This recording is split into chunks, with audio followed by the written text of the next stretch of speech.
ओम छम छिम छुमचा पांडुसलाम शुद्धिम करोमि स्वाहा जन्मोत्सवादु समये सुयदि ये कीर्ति सेन्द्रा सुराप्त मधुवावरण पारे गणास्तुवन्ते। घड़िया है, बड़ा पावन दिन है। हाँ, जो लोग वहाँ पांडाल में भक्ति नहीं कर पाए थे वो आनंद के साथ सुंदर भजनों के साथ यहाँ पर भक्ति भी करेंगे आनंद के साथ। जो इंद्राणियां यहाँ पे बैठी हैं, भगवान अच्छे लग रहे कि नहीं लग रहे आप लोगों को? गर्मी तो नहीं लग रही ना? भगवान बैठे तो क्या की गर्मी लगना। हाँ, आनंद के साथ भक्ति का आनंद लेंगे। आइएगा आप और हम मिलकर जिन्हें देव के श्री चरणों में है। कुछ ही पलों बाद महामुनिराज का आगमन होगा। आप और हम मिलकर पांडुशिला पर नेमी कुमार का अभिषेक करेंगे। आइएगा।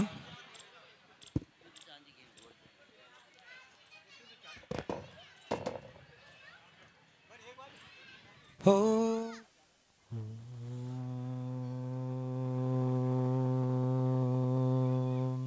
नमः सिद्धेभ्यः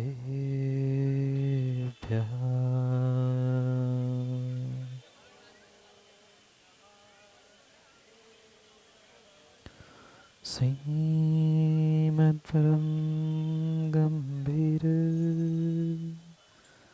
स्यात्वान्मोघलाञ्छनं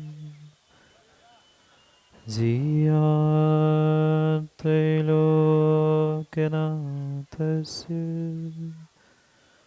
शासनं जिनशासनं जय मंगलबोधायं विमलाडं नारदंसनमयारं तैलोयसेयडं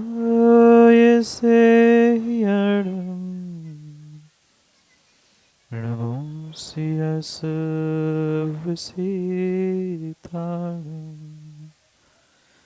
नमो हरिहन्ताणं नमो सिद्धार्णं नमो आयुर्यं नमो विद्यायणं नमो लोय सर्वसाहुनं।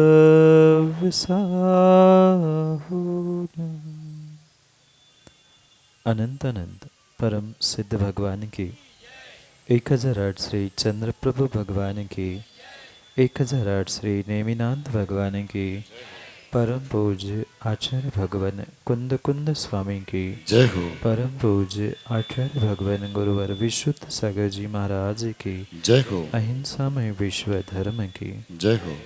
जल परम पूज मनीषी श्री सुप्रभ सागर जी महाराज के, परम पूज मनीषी श्री प्रणत सागर जी महाराज के जयवंत हो। अंतिम तीर्थेश वर्धमान स्वामी के शासन में हमसे विराजते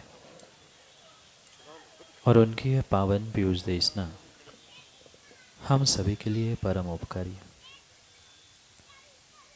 अनादिकाल से हमारी इस आत्मा में जो जन्म जरा और मृत्यु रूपी रोग लगे, उन रोगों का उपशमन करने वाली कोई परम औषधि है तो वह एकमात्र यह जिनवाणी है। भव्यात्माओं, क्या वह दृश्य होगा जब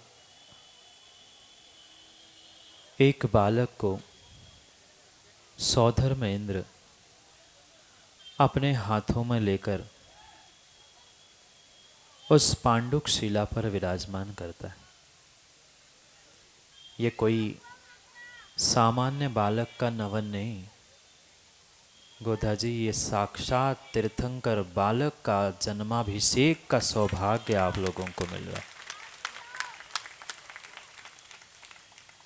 भरत क्षेत्र संबंधी तीर्थंकरों को वह सौधर्मेंद्र सुमेरु पर्वत के ईशान कोण में जो पांडुक शिला अर्धचंद्राकार होती है, वहाँ पर उस बालक को लेकर विराजमान करता है। माताएं सोच सकती है कि बालक मतलब जैसे आपके घरों में जन्मने वाला कोई छोटा सा नन्हा सा खिलौना नहीं। भले ही उनकी उम्र मात्र कुछ घंटों की होती है, पर उनका लावण्य, उनका रूप, उनकी शरीर की ऐसी सुंदर संरचना होती है कि जिसे देखने के लिए वह सौधर्म ही क्या, स्वर्गों के एक एक इंद्र तरसते हैं। ऐसा अनुपम सुंदर रूप उस तीर्थंकर बालक का हुआ करता है। और जो उस सिद्ध शिला पर पहुंचने वाला तीर्थंकर है, उस तीर्थंकर के बालक अवस्था में, बाल्य अवस्था में ही उसकी ऐसी अद्भुत विभूति और ऐसा अद्भुत रूप होता है। अगर जीव उस श्रद्धा के साथ तीर्थंकर बालक के मस्तिष्क पर कलश झुराता है, अभिषेक करता है, आचार्यों ने लिखा, भले ही ये प्रतिमा अभिषेक नहीं है, भगवान का अभिषेक नहीं है, पर बनने वाले भगवान का द्रव्य निक्षेप से वह अभिषेक करता है, वह भी नियम से बनने वाला भगवान ही होता है। ऐसा सौभाग्य विरले ही पुण्यात्मा जीव प्राप्त करते। आगम में कई प्रमाण प्राप्त होते हैं अभिषेक को लेकर। कई आचार्य भगवान कहते हैं मात्र सौधर्म इंद्र ही अकेला भगवान का अभिषेक करता है। शेष इंद्र उसे क्षीर सागर से, गोधा जी आपका नहीं, उज्जैन का नहीं, क्षीर सागर समुद्र जैसे उस सुंदर दुग्ध के समान धवल जल से कलश भरते हुए वह एक दूसरे को देकर ऊपर अंतिम स्थान पर जहाँ सुंदर कंचनमयी स्वर्णमयी सिंहासन पर उस बालक को बिठाया जाता है, वहाँ सौधर्म अभिषेक करता है, तो कई आचार्य भगवान कहते हैं कि नहीं, ईशान, कुबेर, सानत कुमार आदि इंद्र भी और सामान्य इंद्र भी भगवान का अभिषेक करने का सौभाग्य प्राप्त करते। जो हाथ में सीमेंट छोटा सा लोटा लिया, इतने से नहीं, भले ही आप कलश कह रहे हो, पर इतना सा कलश, इतनी सी लुटिया नहीं, वो इतना विशाल कलश वह सौधर्म हाथ में लेता है। उसका मात्र और मात्र उदर, मतलब बीच की जो चौड़ाई है कलश की, कितनी पता है? 4 योजन चौड़ा मात्र उसका पेट है कलश का। इतना बड़ा कलश हाथ में लेकर सौधर्म पहुंचता है, और सौधर्म तो सौधर्म होता है, क्यों प्रमोद जी? और सौधर्म पद मिल जाए, आज्ञा चलने लग जाए, फिर तो कहना ही क्या। वह सौधर्म इतने बड़े कलश को ले जाता है, बालक को बैठा देखता है और अपने अहंकार में डूबता है कि देखो, मैं बालक का इतने बड़े कलशों से अभिषेक करने जा रहा हूं। और एक क्षण जैसे ही जीव अहंकार में डूबता है, सत्य भूल जाता है। इतने बड़े उस कलश को, जो मुख से 1 योजन, हरि जी 1 योजन मतलब कितना? 1 योजन छोटा और बड़े 2 प्रमाण योजन के प्राप्त होते हैं। छोटे योजन से भी नाप लो तो भी वह कम से कम 30-35 किलोमीटर का मात्र मुख, जिससे जल ढुरने वाला है। वो सौधर्म अपने अहंकार में डूब के कहता है, ये बालक, इसमें मैं इतना सारा पानी ढार दूंगा तो आज की माँ भी सोचती है ना, निमोनिया। आजकल तो ऐसे धर्मात्मा हो गए हैं, जिनेन्द्र पंडित जी जैसे कहता हूँ, बुरी नहीं मानना, और मान भी लो सो क्षमा मांग लूंगा, और क्या कर लोगे। जिनेन्द्र पंडित जी जैसे धर्मात्मा ऐसे धर्मात्मा हो गए, भगवान का भी अभिषेक शांति धारा चम्मच से करने लगे, ठंड लग जाएगी भगवान। सौधर्म को भी विकल्प हो गया कि मैं इतना बड़ा कलश ढारूंगा तो बालक का क्या होगा, बालक बीमार तो नहीं होगा। जबकि अवधि ज्ञान से जानने वाले उस सौधर्म को भी अहंकार के कारण विस्मृति हो गई कि ये 3 लोक के नाथ है, उत्तम सहनन जिनका है, वो कैसे बीमार हो सकते। पर फिर भी किंतु परंतु करते हुए वह कलश ढुराने ही वाला था। ऐसा कलश ढुराने के लिए तैयार हुआ, प्रवृत्त हुआ। वह तीर्थंकर बालक जन्म से ही 3 ज्ञान के धारी होते हैं, जन्म से ही 3 ज्ञान के धारी होते हैं। बालक तीर्थंकर ने समझ लिया कि सौधर्म शंका कर रहा है, किस पे? तीर्थंकर बालक पे। तीर्थंकर बालक की ये सौधर्म, जिसके पास पूरे जम्बू द्वीप को पलटने की शक्ति होती है, पलटता नहीं है, पर वो सौधर्म मुझ पे शंका कर रहा है। और अवधि ज्ञान से जैसे ही वह तीर्थंकर बालक जानता है कि ये सौधर्म मुझ पे शंका करता है, ऐसे तीर्थंकरों को कोई बीमारी नहीं होती, कोई रोग नहीं होता, बाल्यावस्था में नहीं, गृहस्थावस्था में नहीं, और बाद में भी नहीं, उनको तो बीमारी होती नहीं। पर ऐसा कहते हैं कि माँ, जब घी सीधी उंगली से नहीं निकलता तो उंगली भी टेढ़ी करनी पड़ती है। वह तीर्थंकर बालक ने भी सोच लिया, ये सौधर्म मुझ पे शंका करता है। अभी बताता हूँ खुमान चंद जी। वो सौधर्म को सबक सिखाने के लिए उस तीर्थंकर बालक ने जोर से छींक दिया। इतने जोर से बालक ने छींका, छींक आती नहीं है, पर उसने सबक सिखाने के लिए इतनी जोर से उस बालक कितना होगा, अपनी अवगाहना से ही मान लो तो भी बालक ही था। पर इतनी जोर से छींका, जो सौधर्म कलश लेकर ढुलाने वाला था, धड़ाम से 3 कटनी से लेकर अपने ऊपर ही कलश धार के नीचे गिर गया। और जैसे ही जमीन पर पुनः गिरता है, फिर उसे होश आता है, मैं किस पे शंका कर रहा था। जो 3 लोक के नाथ है, इस आने वाले कली काल में भी जो धर्म तीर्थ के लिए प्रवर्तन करने वाले हैं, ऐसे तीर्थंकर पर मैं शंका कर रहा था। बुद्धि सीधी हो गई और पुनः कलश उठाकर भगवान का वह जन्माभिषेक करता है। ऐसा सुंदर वर्णन आगम में आचार्य भगवंतों ने किया है कि उस सुमेरु पर्वत पर ऐसी दुग्ध की धारा सी बहती है, कहाँ गंगा और कहाँ जमुना। उससे भी सुंदर वह निर्मल पानी का स्रोत, वह पांडुक वन से नीचे झरते झरते पूरा सुमेरु पर्वत ही सफेद हो जाता है। जैसे ये आपको दिख रहा है, बिल्कुल ऐसा धवल सुंदर स्वच्छ वह पूरी पांडुक शिला, ऐसा अद्भुत दृश्य उस समय का होता है। क्योंकि हर समय ये जन्माभिषेक ज्ञानियों देखने का सौभाग्य नहीं मिलता। आगम में 4 अभिषेक का वर्णन किया है।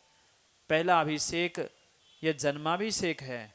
फिर जब राज्य गद्दी प्रदान की जाती है तब राज्याभिषेक दूसरा अभिषेक कहा जाता है। तीसरा अभिषेक दीक्षा के पूर्व होता है, जिसे दीक्षाभिषेक कहा जाता है। और प्रतिदिन आप जो मंदिर में करते हो वह चतुर्थ अभिषेक वह प्रतिमाभिषेक के रूप में स्वीकार किया जाता है। विरले ही पुण्यात्मा ऐसे जन्माभिषेक के साक्षी बनकर भगवान पर कलश झुलाते हुए अपने सौभाग्य को बढ़ाने का प्रयास करते हैं।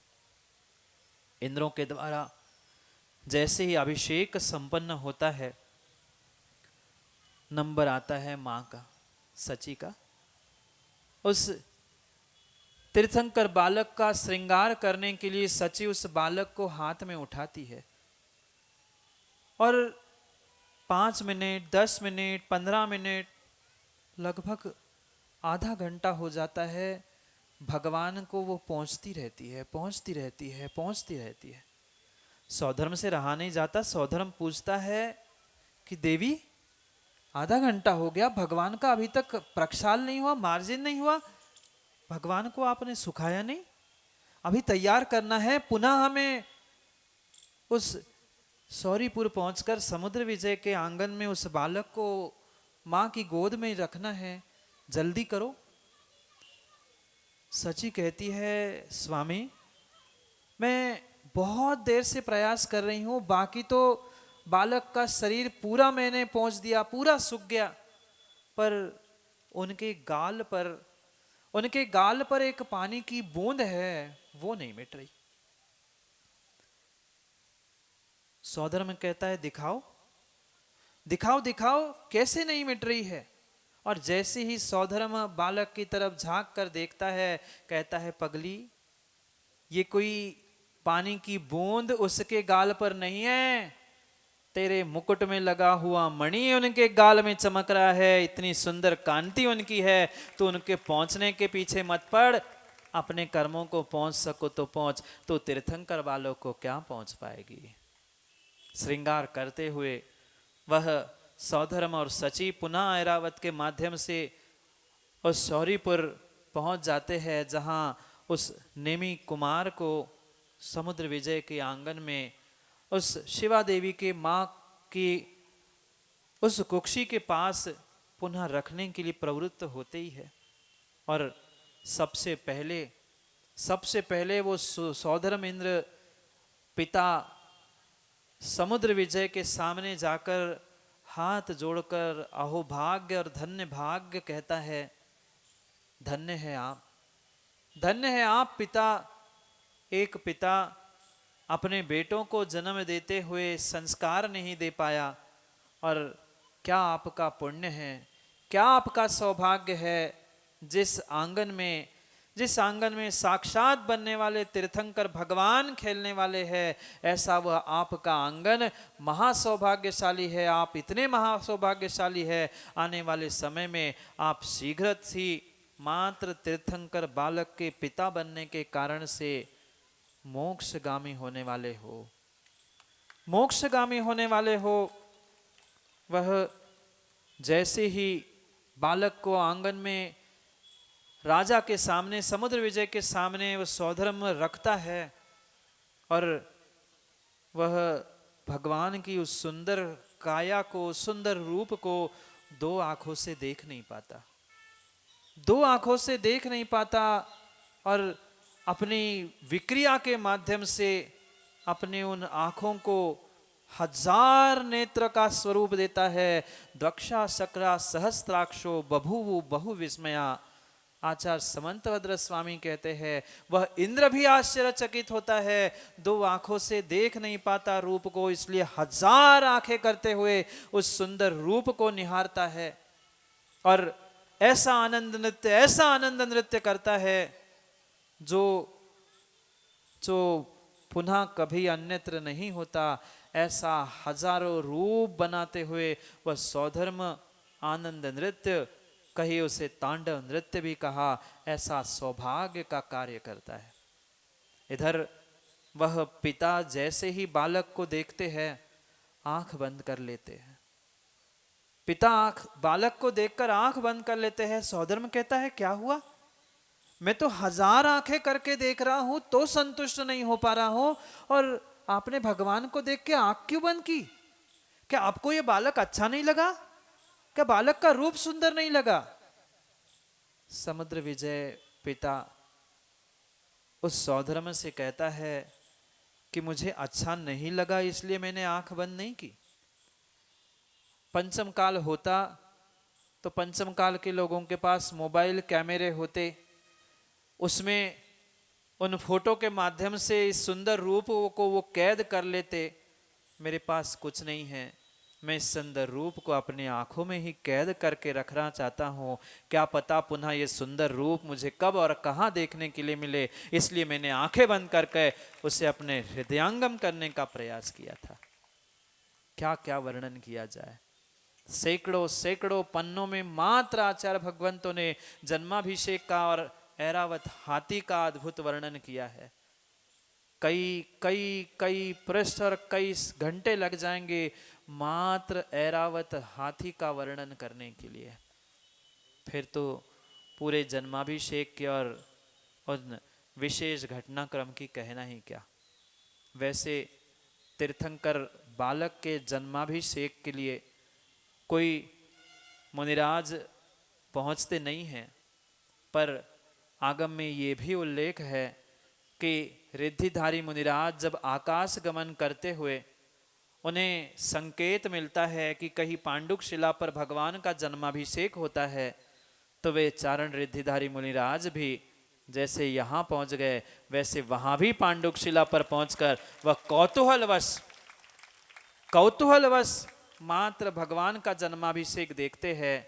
श्रावकों के लिए भले ही वह बालक और उसका अभिषेक करना आवश्यक है, मुनिराजों के लिए वो कोई विनय करने या उस अभिषेक आदि में संलग्न होना अनिवार्य नहीं होता, पर बालक का अभिषेक कैसे वह स्वर्गों के देव करते हैं, ये कौतूहलवश वे रिद्धिधारी मुनिराज भी वहाँ देखने के लिए पहुँचते हैं। आप भी सभी पहुँचे हैं, ये आप सभी का और हम सभी का सौभाग्य है, और इस भूमि का भी सौभाग्य है। कई स्थानों पर विचार हुआ, इधर होगा उधर होगा, पर ये पक्का है कि जिस भूमि का जहाँ जैसा पुण्य का नियोग होता है वहीं पर ऐसे श्रेष्ठ कार्य होते हैं, और ये उत्कृष्ट कार्य इस भूमि पर होना था, और यह सौभाग्य आप सभी को प्राप्त हुआ। और फ्रीगंज की ये चंद्र प्रभु भगवान की यह धरा, ये भूमि पावन हो गई, जहाँ हमेशा भगवान का तो अभिषेक होता है, पर आज तीर्थंकर बालक का जन्माभिषेक हुआ। ये सौभाग्य महाभाग्य इस एकेंद्रीय भूमि का भी है, जिसके नियोग से हम सभी इस आंगन में एकत्रित होकर वह दिव्य देशना भी, भगवान की वाणी भी सुनने का प्रयास कर रहे। क्योंकि मैं सोच रहा था कि लगभग सभी मंदिरों में कहीं ना कहीं जिन देशना भले ही एक आध घंटे के लिए एक दिन के लिए हुई थी, यही एक परिसर छूट गया था चातुर्मास में, और वो आज यहाँ देशना और अभिषेक होते हुए ये पूर्ण भी हो गया। ये गुरु का आशीर्वाद और आप सभी के मेहनत का प्रतिफल है कि इतनी उत्कृष्टता से हम भगवान नेमिनाथ का ये जन्म कल्याणक मनाने का सौभाग्य प्राप्त कर रहे हैं। सभी ध्यान रखें, जिनके पास शक्ति है कपड़े बदलने की, वो अभिषेक करना ना चूके, क्योंकि पुनः पुनः ये मौका मिले, पुनः पुनः ये मौका मिले ज़रूरी नहीं है। भगवान प्रतिमा का तो अभिषेक कर लेते हैं, पर बालक तीर्थंकर का अभिषेक पुनः नहीं कर पाए, पुनः कर पाए पता नहीं कब पंच कल्याणक होगा, कब जन्म कल्याणक उज्जैन की धरा में होगा। इसलिए जितने जितने पुरुष वर्ग है, ये मत सोचना महिपाल जी कि कुछ देने से होगा, क्योंकि ये सौभाग्य हर किसी के बस की बात नहीं है। इसलिए जितने अपने आप को भव्य जानते हैं और मानते हैं, वो अपनी भवितव्यता को प्रकट करने का पुरुषार्थ करें, क्योंकि समय बहुत हुआ है। हमें उस सौभाग्य के क्षणों को और आनंद नृत्य को भी देखना है। कहाँ है राजेंद्र? अच्छा, आनंद नृत्य नहीं करना है क्या? आनंद नृत्य की तैयारी करने गए महाराज। अच्छा, वहाँ पे पंडाल में होना है अभी, बहुत बढ़िया। इसलिए समय को हम पुनः यही विराम लेते हैं, पुनः समय पर समय को समझने के लिए समय पे मिलती है। बोलिए भगवान नेमिनाथ स्वामी की। कल से निकला अवसान ही संसार सागर विलंघन हेतु से तुम अपलावये त्रुवने टीम बम बम हम सम तम बम झीम झीम हम स्नप्यामः। ये बोल लो, दो ये ले लो, दो ये ले लो, आइए करो करो। हाँ, ओम नी मणिमय मंगल कलिसाय भगवते प्रतिकतम सुगंध जले स्नप्यामः। डरा दो पूरे। और द्वितीय कलश का सोदर मिंद के पश्चात जो प्रथम कलश करने का सौभाग्य। ओम ह्रीं मणिमय मंगल कलशेन भगवत अर्थ प्रतिकतम सुगंध जले स्नप्यामः। कीजिए ओम ह्रीं मणिमय मंगल कलशेन भगवत अर्थ प्रतिकतम सुगंध जले स्नप्यामः। ओम ह्रीं मणिमय मंगल कलशेन भगवत अर्थ प्रतिकतम सुगंध जले स्नप्यामः। ओम ह्रीं मणिमय मंगल कलशेन भगवत अर्थ प्रतिकतम सुगंध जले स्नप्यामः। कोई बात नहीं। ओम ह्रीं मणिमय मंगल कलशेन भगवत अर्थ प्रतिकतम सुगंध जले स्नप्यामः। और द्वितीय कलश के लिए तैयार रहें। श्री विमल कुसुम जी बजाज। ओम ह्रीं मणिमय मंगल कलशेन भगवत अर्थ प्रतिकतम सुगंध जले स्नप्यामः। ओम ह्रीं मणिमय मंगल कलशेन भगवत अर्थ प्रतिकतम सुगंध जले स्नप्यामः। तृतीय सौभाग्य श्री दिलीप जी विनायका। श्री दिलीप जी ओम ह्रीं मणिमय मंगल कलशेन भगवत अर्थ प्रतिकतम सुगंध जले स्नप्यामः। ओम ह्रीं मणिमय मंगल कलशेन भगवत अर्थ प्रतिकतम सुगंध जले स्नप्यामः। ओम ह्रीं मणिमय मंगल कलशेन भगवत अर्थ प्रतिकतम सुगंध जले स्नप्यामः। आइए। और ओम ह्रीं मणिमय मंगल कलशेन भगवत अर्थ प्रतिकतम सुगंध जले स्नप्यामः। ओम ह्रीं मणिमय मंगल कलशेन भगवत अर्थ प्रतिकतम सुगंध जले स्नप्यामः। ओम ह्रीं मणिमय मंगल कलशेन पांडुक शिला बिराजा सुरपति ले अपने शीश जगत के ईश गए गिरिराजा। जहाँ पांडुक शिला बिराजा, जहाँ पांडुक शिला बिराजा, जहाँ पांडुक शिला बिराजा। सुरपति ले अपने शीश जगत के ईश गए गिरिराजा। यहाँ पांडुक शिला बिराजा। शिल्पी कुबेर वहाँ आकर के शिरोदधि का जल ला करके। शिल्पी कुबेर वहाँ आकर के शिरोदधि का जल ला करके। बेले आयो रुचि साजा, फिर कयोन की ओर में राजा। पतिले अपने शीश जगत के ईश गए गिरिराजा। जहाँ पांडुक शिला बिराजा, जहाँ पांडुक शिला बिराजा। जहाँ पांडुक शिला विराजा सुरपति ने अपने शीस जगत के ईस गए गिरिराजा जा पांडुक शिला विराजा। नीलम पन्ना बेडोर्य मणि नीलम पन्ना बेडोर्य मणि कलशाली।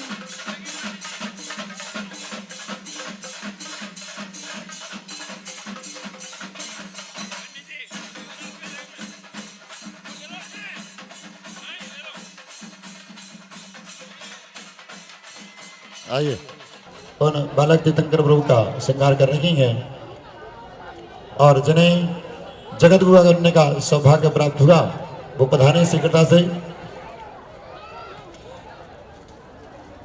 नेहा अचला बुखारिया, हाँ श्रृंगार कीजिए और काजल आने का सौभाग्य प्राप्त होगा।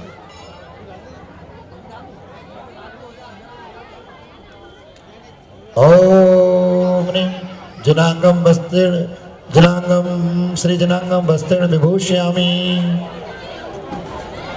चलो वस्त्र पहनाओ, शीघ्रता करें। भाई साहब आपका सौभाग्य यहाँ नहीं है, जिनका है उनको करने दीजिए। अभी अभिषेक नहीं करना है, आ जाओ।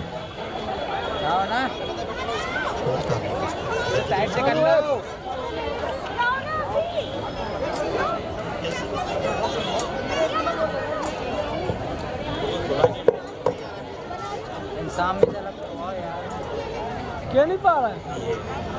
हेलो, हाँ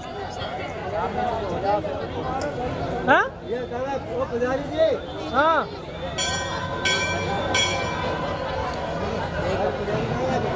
मुझे नहीं है पता यार, आवाज नहीं आ रही क्या बोल रहा है। हाँ नैपकिन ले लें, साइड से करवा लो। फोन लिए है?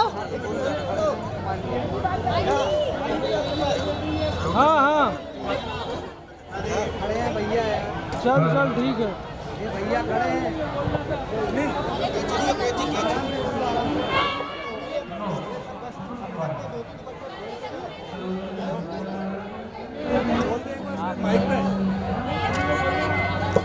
ले लो बच्चे, पंडित जी की संग आ रहे हैं। पंडित जी को ये भी पंडित जी है, बे बगल से करवा दो तो सही है। बढ़िया आ रही निकी।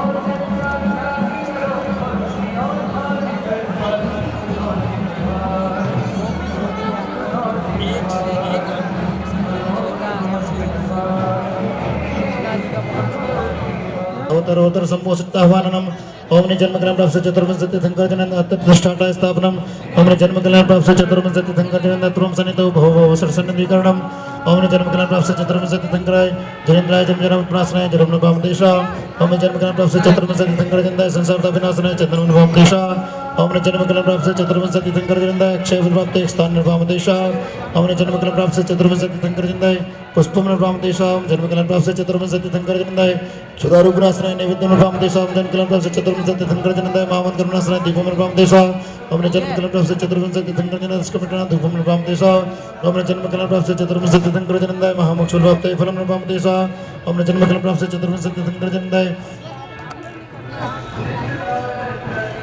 सब आठों द्रव्य मिलाऊं मैं आठों गुण झलकाऊं पद पूजन करऊं बनाई जासे भवजल तर जाए ओम ने जन्म कल्याण प्राप्त चतुर्विंशति शंकर भ्यो अनर्घ प्राप्त अर्घम नवाम देशा। श्रावण शुक्ला छठी जानो उपजे जन नेमि प्रमाणी जननी सुशिवा जन जी की हम पूजत हैं सब फल की शिव की ओम ने श्रावण शुक्ला षष्ठ में जन्म कल्याण प्राप्त नेमिना जनिंद्राय अनर्घ प्राप्त अर्घम नवाम देशा। श्री जन 24 जन्म की महिमा और मेधार पूज करत पातक टले बड़े ज्ञान अंधकार ओम ने जन्म कर्म से चतुर्म संतन कृपो जयमाला पूर्ण महारिगम नृपामते शाखा शांति शांति धरा आरती करो भैया। इस जगत के ईस गए गिरिराजा जा पांडुक शिला विराजा जा पांडुक शिला विराजा जा पांडुक शिला विराजा सुरपति ले अपने शीस जगत के ईस गए गिरिराजा जा पांडुक शिला विराजा। यदि मंगल आरती अवतरणम करोम्याम। चलिए शोधर्मेंद्र प्रभु को लेकर के और शोभा यात्रा के साथ में दशहरा मैदान प्रतिष्ठा पंडाल पहुंचेंगे और वहां प्रभु का आनंद नृत्य होगा। आइए लगाओ भैया। वहाँ पे आ जाओ ऊपर, देखो वो है ना, थोड़ा और ऊपर आ जाओ, पहली वाली पे, ये उसमें गहरा है।